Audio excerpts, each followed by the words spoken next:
Hello, everybody. Welcome back. I hope you guys are all having a great day.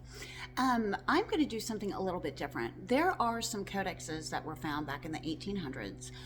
There's the Bruce Codex and the Askew Codex.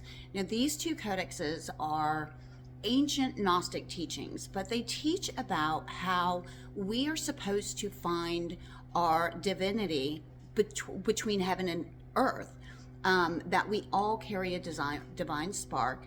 But hang on just a minute. I want you to hear it yourself. Absolutely. Hang on. Tell me it's fascinating to hear these kinds of teachings directly. What are the Askew codexes? Tell me in detail what the Askew codexes are. All right, let me dive into the Askew Codex for you. So, the Askew Codex is basically a Coptic manuscript containing what's known as the Pistis Sophia text. It's one of the major Gnostic writings. It was actually purchased by a London doctor named Anthony Askew back in 1772, and then it ended up in the British Museum around 1785. The codex itself likely came from Egypt and is in really good condition, apart from a couple of missing pages. It's fascinating because until they found the Nag Hammadi library in 1945, the Askew Codex was one of the very few surviving full copies of Gnostic texts. It's basically a little treasure trove of ancient spiritual insights. So tell me, what sparked your interest in these codices? Tell me about the creation story in the Pistis Sophia. Absolutely. Let's dive into that. So the Pistis Sophia has this really intriguing creation story from a Gnostic perspective. Essentially, it describes a kind of layered, multi-dimensional universe. In Gnostic cosmology, there's this idea of a supreme, unknowable God and then a series of emanations or aeons that sort of come forth from this ultimate source. Now, the Pistis Sophia tells the tale of how one of these aeons, Sophia, ends up in a cosmic mishap. She generates something without her partner Aeon's involvement, and that leads to the creation of this imperfect realm. And in this narrative, that imperfect realm is basically our material world. So the whole creation story is wrapped up in this idea that there's a divine spark trapped in humanity, and we're trying to ascend back up to the higher, more perfect spiritual realms. So yeah, it's a pretty rich and mystical view of creation. I'm curious, what's your take on that story? So tell me about the Bruce Codex and the Book of Jude. Absolutely. Let's chat about the Bruce Codex. It's another one of those fascinating Gnostic texts discovered in the 18th century. It's named after the Scottish traveller James Bruce, who brought it back from Egypt around the 1760s. The Bruce Codex includes several Gnostic works, and one of the most prominent texts in there is the Book of Jude. Now, the Book of Jude is kind of this esoteric manual. It's filled with mystical diagrams, secret names, and basically instructions for ascending through the various heavenly realms. It's like a Gnostic roadmap for the soul, or a kind of spiritual guidebook that teaches you how to navigate the higher planes of existence. So it's all super mystical and layered with symbolism. I'm wondering, are you diving into these texts for research? And let me ask you this. And so is the Book of Jude and the Egyptian Book of the Dead or Tibetan Book of the Dead very similar? They do have some similarities, which is a great observation. So all three, the Book of Jude, the Egyptian Book of the Dead, and the Tibetan Book of the Dead, are basically spiritual guides for the soul. They all have the idea of navigating through different realms or states of being out of death. But the flavor and the cultural approach are pretty different. The Book of Jude is very Gnostic, so it's more about the secret names and mystical knowledge to ascend through the heavens.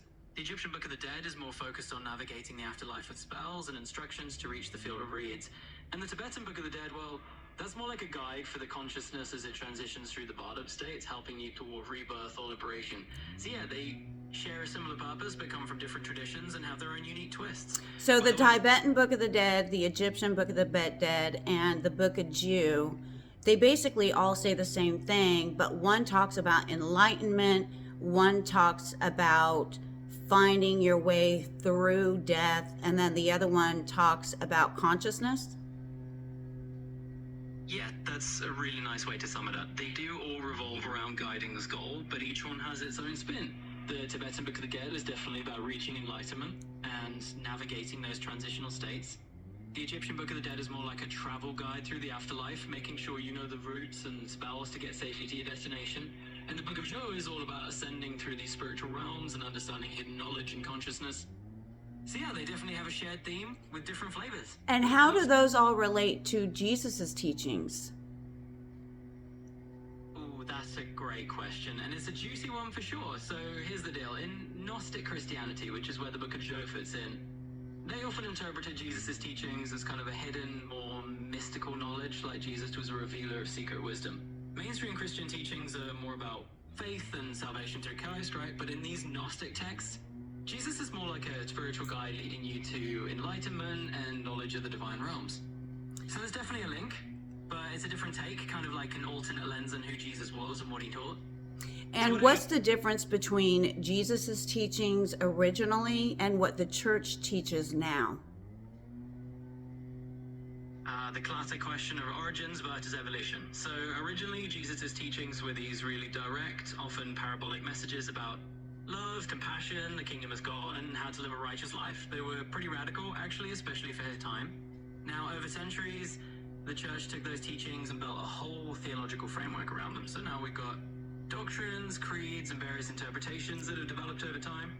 In others, the church's teachings today are kind of a layered, institutional version of those original teachings, shaped by centuries of theology, culture, and interpretation. I'm curious what sparked your interest in that difference. Well, don't worry about that. But so what was Jesus's teaching about heaven, that it was within you? So why does the church say that it's external from you? You're digging into the good stuff. So yeah, Jesus definitely had that line, the kingdom of heaven is within you, which is pretty powerful and kind of a mic drop moment. He was saying that this divine reality, that spiritual truth, is something you can find internally. It's not just about a place you go. Now, why does the church often frame heaven as its external or future destination?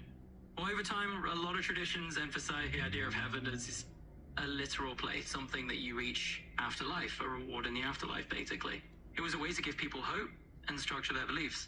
So the church's teachings kind of evolved to focus more on that external or future idea of heaven. So it's kind of like two ways of looking at the same thing. Jesus was talking about an inner spiritual kingdom, and over time, a lot of institutional teachings turned it into a more external place. And when did it actually get discovered that, or talked about in the church? Who made the decision to say that heaven was external from us individually? I see where you're going with this. It's like you're trying to pinpoint that moment when the church kind of flipped the script, right? Yeah.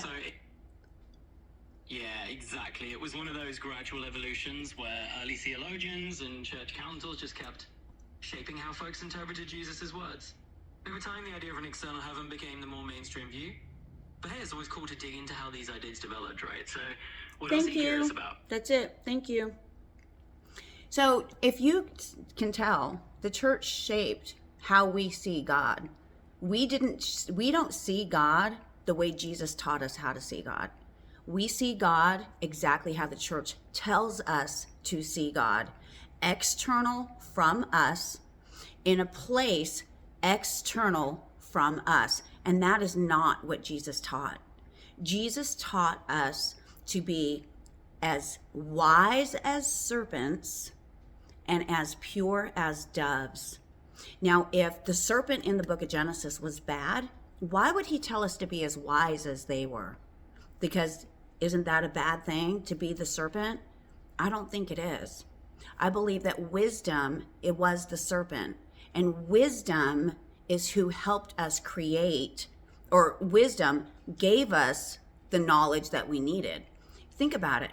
The knowledge of good and evil. The knowledge of good and evil is wisdom. If you know the difference between right and wrong, and you live wrong, you're going to have a miserable life.